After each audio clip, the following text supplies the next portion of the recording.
Hi, nobody cares about intros, let's get to painting. So picking up where I left off with the Marvel United X-Men Blue Team box, today I'll show you how I painted Mister Sinister. As with every mini, we start off by giving a nice thrice over with some black primer. This one was particularly tricky, trying to make sure to get all of the surfaces covered underneath all of these little cape tassels. Once the black has had a minute to dry, we can give it a nice zenithal highlight to help define the direction of our light source. Now, for the paints I'm using, this really isn't all that necessary, but it still helps me see exactly where I want the highlights and the darks to be. You don't need to do it, you can skip over it, but you do want to start with a good solid primer base regardless.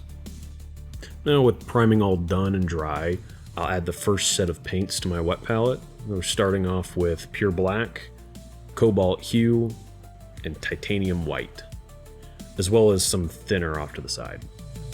Most of my paints are FolkArt matte acrylics. I think they're pretty decent paints at a pretty decent price. So mixing together these colors, I'm aiming for a nice dark bluish gray that will serve as the base for the cape tassel things. Thinning it down helps keep things smooth when we get to the final coats, and that really applies to the entire mini painting process, especially when using thicker acrylics like FolkArt.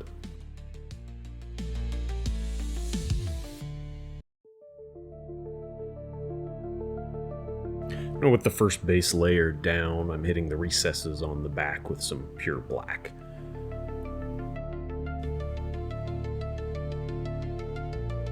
And then give the rest another pass of our thinned base color. The brighter areas in the front might need multiple coats to get a uniform finish.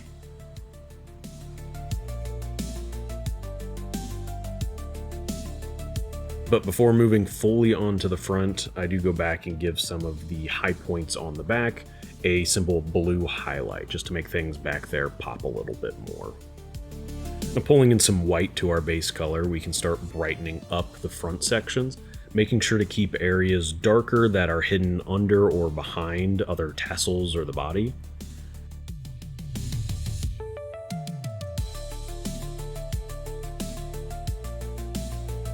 And bringing in more white to our mix to bring out the furthest forward parts and add some highlights to edges.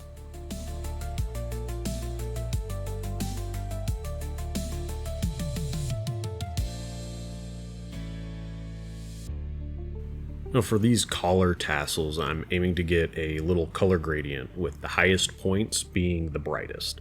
I'm blending in the colors the best I can as I go, and then darkening the section right behind the brightest area to give it a nice shine effect.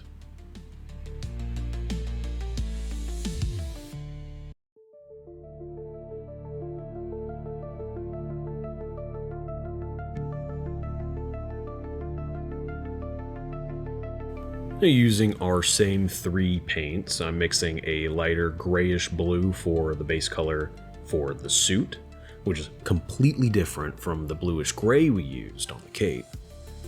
Once again, starting with a nice thin coat.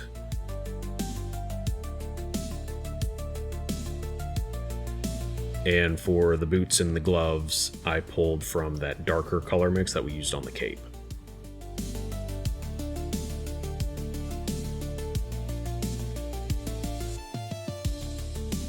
Pulling in a bit more black to our mix, I define the shadows and the recesses before giving the rest of the suit another pass with our base blue.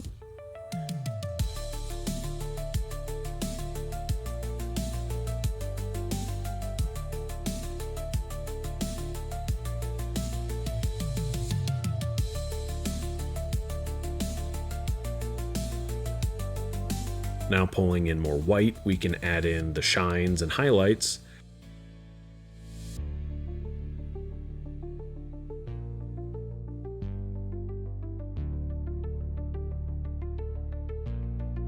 And using a slightly darker light blue, I connect these shines through the darks and blend in edges wherever I think it's needed.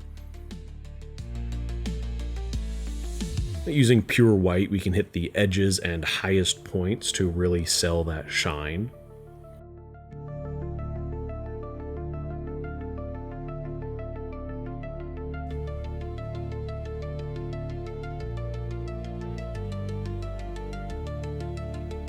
I can't forget to do the same for the gloves and the boots as well.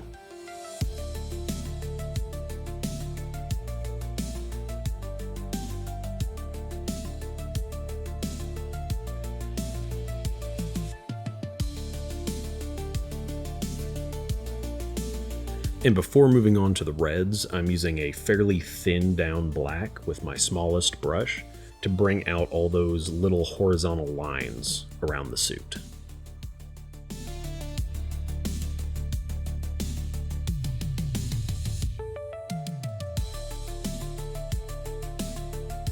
And speaking of reds, I'm adding Christmas red to the palette. Mixing a touch of blue in to get an almost burgundy shade going, we start the same process again with a few thin coats on the belt, chest gem, and inside the collar.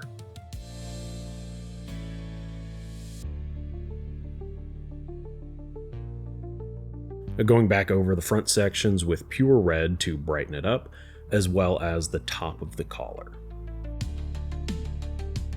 Mixing in a touch of white, we can give the gem a little shine, as well as add in some highlights to the belt. Now moving on to the head, he gets a base coat of very light gray, and pushing back the shadows with a slightly darker gray.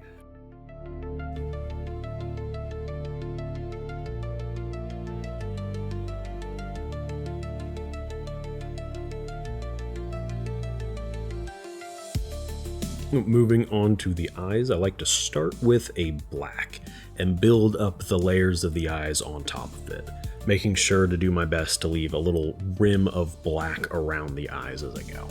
And since I've got black on the brush, I might as well give him some horrible black lipstick, as well as hit those other little black details that he has.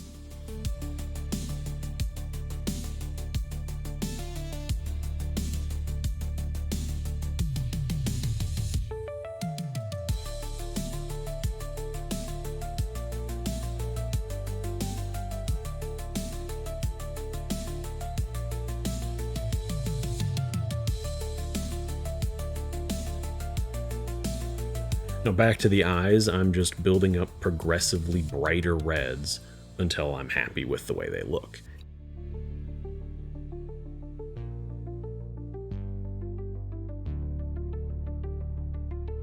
Finishing them off with a tiny dot of white.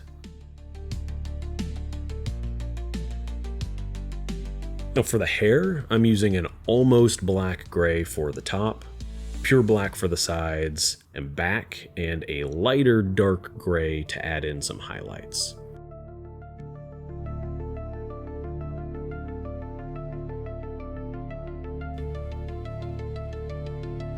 And that's Mister Sinister done, and we can move on to the base. Now luckily the base is largely just more shades of gray, so starting with a nice and thin dark gray, I give the whole base a quick pass. And for the back side, I'm using a purple mix to give the shadows more vibrancy instead of just a flat black.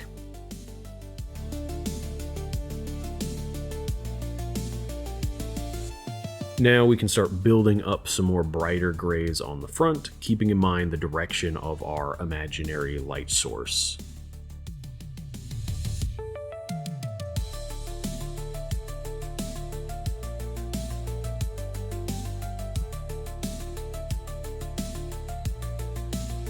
And lastly, dry brushing on some white with a small makeup brush to bring out the edges.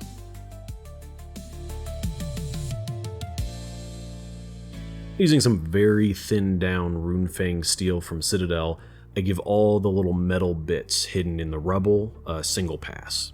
Now because I've thinned this down so much, all the details we just added will still show through, but now with a nice metallic shimmer.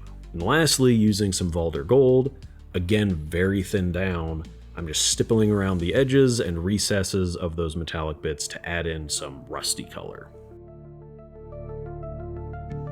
And for the rim of the base, I'll be using some apple red and medium yellow. To help the red go down nice and bright, I start by putting down a couple coats of white. Otherwise, you'd have to do many passes of red to get a nice bright red. Now with the red down, you could really stop here, but I always add 3 little shines because why not? Now blocking them out with yellow first, I then work from the outside in to get a nice red to yellow gradient, blending back any harsh edges as I go.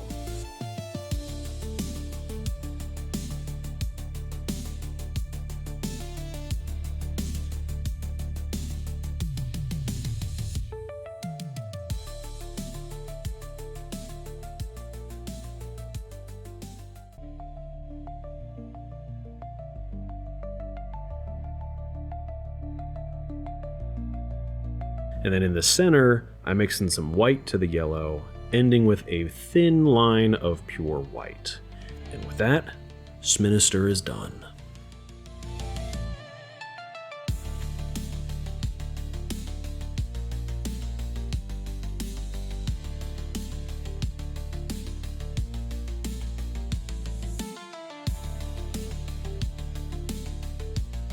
Now, regardless of why you watch these videos, whether you like the game, you like painting minis, or you actually want to use it as a tutorial to paint your own, I do really appreciate it. And I didn't mean to take this long to get another of these videos put together, but this year's kind of been less than kind. So hopefully it won't take me another 6 months before I get the next ones out, but we'll see. Anyways, thanks for watching, and I'll see you in the next one.